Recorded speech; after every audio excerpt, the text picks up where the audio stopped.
Zyrene at the analyst desk. Thanks, freaking Kobe. We're joined by Balls and Meteos from C9 after a pretty standard win there against TSM. So, Meteos, talk to me about how that feels, being able to, kind of have a methodical win this late into the split leading up to playoffs.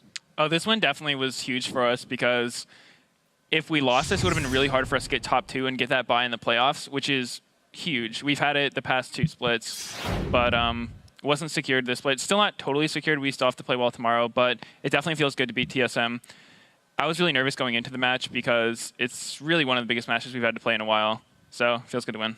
How confident are you feeling against your match tomorrow against CLG with that patchwork roster? Yeah, Balls, you have something to say about this. I don't know. It's playing against 5 new subs, and it's pretty hard since you don't know what they're going to play, and so you can't really study them, and it's going to be hard. We do have experience behind us for the match, so we have that advantage on them, but at the same time, we haven't played versus these guys outside of solo queue, so they could surprise us. We have to take them super seriously and play our best. So instead of adjusting to their style, you come in with yours and force them to adjust to you? Is that what this is? Pretty much. Okay. I mean, we saw yesterday that they're very capable of taking kills and possibly a game in the game versus Dignitas. So definitely someone to keep in mind as we move forward. Now, Meteos, another question towards you is, in Champ Select, Elise, Eve, you and Amazing have a somewhat similar champion pool, at least in what you prioritize. Yet we didn't see any of the junglers come out in the first 2 picks for either team. Why is that? Well, I think there's just higher priority on other stuff. I don't want to get too into how we pick, but we both felt comfortable in what we were playing, so we didn't feel a need to, take a champion away from the other one. Because Eve Elise is a pretty even matchup. Both were open, so there's no real need to pick one of them over the other. All right, and sticking on the theme of champions here, Balls, you whipped out the Nidalee.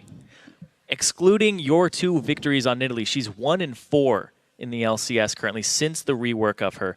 Why are you so successful on her, and why is everybody else not? Well, whenever I pick Nidalee, I pick it into a specific matchup, and I pick it into a lane where I think I can win, like 100% confident, because if you fall behind on Nid, you're pretty much useless. And as Nid, you always want to just split push. And when you saw that game right there, I was playing really aggressive from like level 1 to all the way. I tried not to let Graves get any CS. And the only time when he got CS was when his jungler came for him. And that's when I couldn't deny him anymore. But I'm familiar with that matchup and just about playing confident in that matchup, and that's what I did. All right, what was the Infinity Edge? Was that just a standard build? Okay, no, it's not. All right, talk to me about that. Honestly, I don't know why I built Infinity Edge. I think Bork would have been better, but I just told my team, like, I'm going Infinity Edge. I just feel it right now, and then I just did it. He's never done it in that damage or solo queue, and he just randomly goes, "Hey guys, I'm going IE this game." We're like, "All right, Balls, do whatever you want." Sometimes people get baited into the IE. Cop bot 2 one time, so it's a really appealing item. I mean, we saw the strength of the Nidalee in the last couple team fights of that game. You were pouncing all over the place, executing kills. Now, Meteos, as kind of a more macro question, since we don't have High on the desk, I have a question about the early roams that we see him do sometimes pre-6. And you actually executed it with him to secure those kills in the bot line and help kind of turn the aggression around in that bot lane. So where does that style come from, roaming pre-6 on Syndra? Well, whenever High can get an advantage in lanes, such as shoving out lanes, you can do 2 things. You can either go farm race or you can roam. And most mid laners favor farming race, but High likes roaming a lot. And so that was just an opportunity where we saw their bottom lane was pushing out. Nami's pretty vulnerable to ganks because she doesn't have any way of like protecting herself or jumping away. And so they started pushing out. High landed a really nice stun into a Morgana bind, and we got the kill.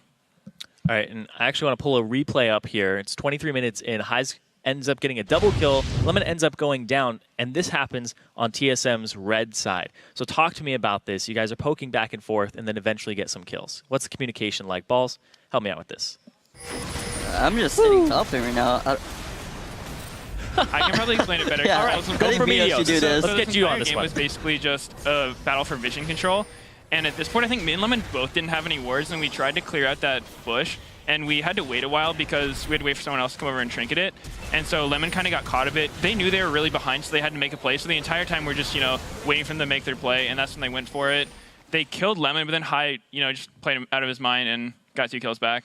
Yeah, I shouldn't have asked you for that because you're just split pushing. That's all I'm doing as Nilly. Game. Well, so I'm going to follow up a little bit on the split push. You guys started to develop a lead against them, which you then kind of carried through and grew throughout the game. However, you're playing against Gragas, Ziggs, and Tristana. That's like notoriously amazing wave clear. So when you're up against that, even though you have a lead, what specifically is the strategy utilizing the Nidalee and stuff to push for the victory against great wave clear? Well, actually, when I'm splitting, and it's 1 and 4, right? I think Dragon spawned, so they're huddling around Dragon. And then top lane, Nidalee versus Gragas. I was poking Gragas down little by little, and he got to the point where he can't like wave clear anymore. And I was about to get to the top turret, and he just had to like recon. They had to send up backup for him, and that's when we just went for Dragon. Like that's how the split push work. I make their team come to me, and we get objectives. So you're playing around the global objectives, and we're actually going to pull up another replay here, which is the 32-minute fight around Baron. You guys were 3 for 0 because you utilize Baron very well in baiting out those team fights. So Meteos, if you don't mind, walking us through kind of how this fight developed. All right, so this was really awkward for us because we had no one to tank Baron, and we kept trying to bait it, and so they had no urge to check it just because they knew we couldn't do it very well. So finally we just decided, all right, enough baiting, let's just try it. And this is when they did decide to check it. So we ended up getting a fight. It was a pretty awkward fight, but we were pretty ahead, so we just won it. Right here, I just run up to Ziggs and just kill him. Just got the kill. I saw you shaking your head there. Yeah. Now, do you guys I pretty much just walked up on him and just took the kill. Then Walter came up, got hit by binding, and then we just get Baron. How do you guys feel about Baron being utilized as a tool within the game? Is it best used as a comeback mechanic? Is it best used as a bait against a siege comp where you're not really going to make or build any ground by going up against their turrets? Like, where do you see it being the biggest factor in a game? Well, Baron's actually all those things you said. It's just a huge objective that if you get it, you get a massive swing, and it's really good for baiting fights as well. Because when you're ahead and they have something like a Ziggs, it's pretty obnoxious to try to push on them. Like, you're never going to get a tower against a Ziggs. So the best thing you can do is just take vision control, which we try to do, and then by baiting Baron, there's the risk of us doing it, so they have to come over and check, and we get a fight away from their turrets, which hopefully we can win if we're strong enough. So that's sort of what we do with Baron. And if a team decides we're not going to fall for it, we're not going to get forced into a fight, they give you Baron, and then you have massive regen, and you can out-sustain their poke and kill the turrets faster. Okay, well, the final question here would be, looking forward to playoffs, and this is not to overlook CLG, your game tomorrow, but how do you guys feel that you stack up against some of the other top teams, LMQ, TSM, who you just played, and then the CLG roster coming back from Korea? I think all the teams that we could play in playoffs are really good. I don't think there's any matchup I would favor over another one. We're just going to try to play our best and hopefully win. I want to see the new CLG whenever they come back. I think it's going to be interesting how they get to scrim against Korea. And I know back then when we scrimmed against SKT at All-Stars, they're really incredible. Like, they pretty much won almost every scrim against us. And that's what I want to see what happens when CLG comes back. Yeah, there's definitely a lot of anticipation in terms of how that CLG roster will look when they come back, like what kind of form they'll be in. Anyway, guys, thank you so much for the interview. Congrats on the win. Best of luck tomorrow. And we've got to take a quick break, so grab a drink, stretch your legs, and make sure that laptop is charged up because we still got 4 more matches coming your way. Next up on the Rift, it's CLG versus Evil Geniuses. We'll be right back.